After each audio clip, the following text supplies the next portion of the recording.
friend Starry Hilder, and welcome to Starry Hilder's Pantry again, and a Starry Hilder 5-minute pantry lesson. I'm pretty excited about this one because many people know me from my no-soak pressure canning bean video.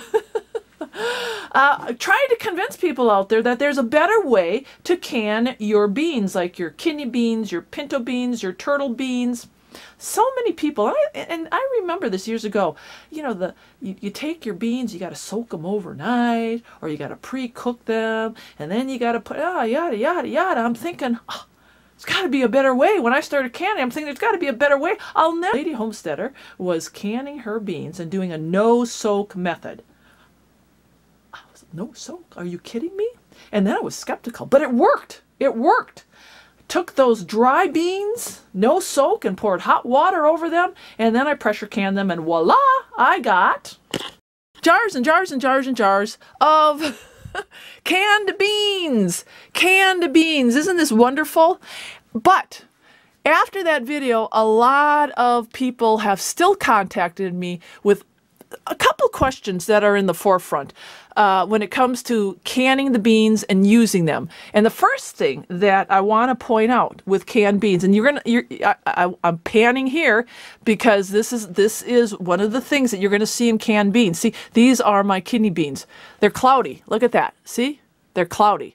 What happens with canned beans with this no-cook method is you do get a little thickening and clouding of your jars.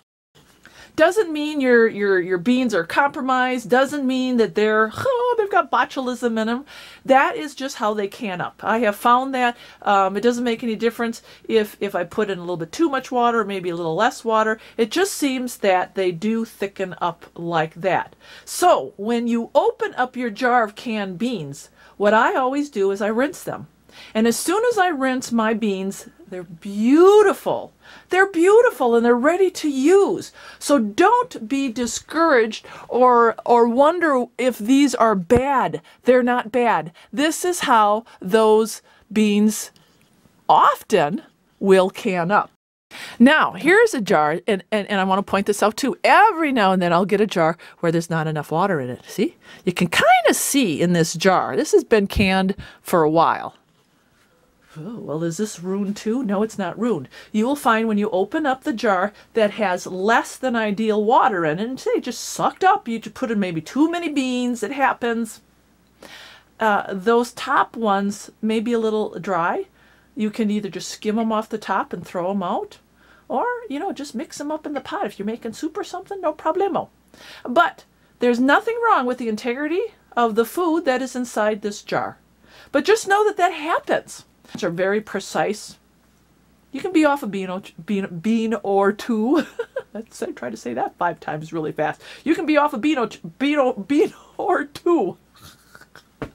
Look at Sprig is like, are you kidding me? A bean or two. But it's okay. And nothing goes to waste here on our homestead. So don't freak out if that's what your jars turn out to be. It's okay. And one last question. People have also contacted me and said, you know, can I do lentils? Can I do peas? There's a whole list. You can can them, but the ratio of water to the dry lentil or the dry pea, I'm not sure. I'm not sure. So if there's any of you out there who have done it, pass it on. Share that knowledge. The question that probably needs to be answered.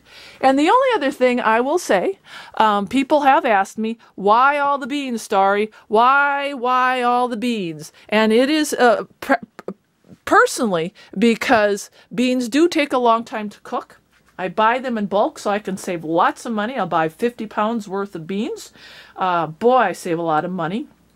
And then I can can them up and have them ready right away. I'm just an impatient person sometimes. I don't want to go in my pantry and scoop out the dry bean and then have to pre-cook it, when I can pre-cook it ahead of time and have it ready for me for any meal. And it tastes so good. You know, beans are beans. And the other thing, I have a lot of bean in my diet just because I don't eat You know, like I'm really not much of a meat eater at all. So it's a great source of protein. It's a great source of fiber. It's very healthy. Beans are really healthy. You have to be careful if you're diabetic because remember, there's carbs, a lot of carbs in there, so you have to go sparingly. But someone who is active and healthy like me, beans are great. They're great. And that's why I do it. Buy in bulk, save lots of money, can it up, put it on my shelf, and I'm ready to go. Yeah. Bean burrito. All right, there you go, friends. That is a Starry Pantry moment.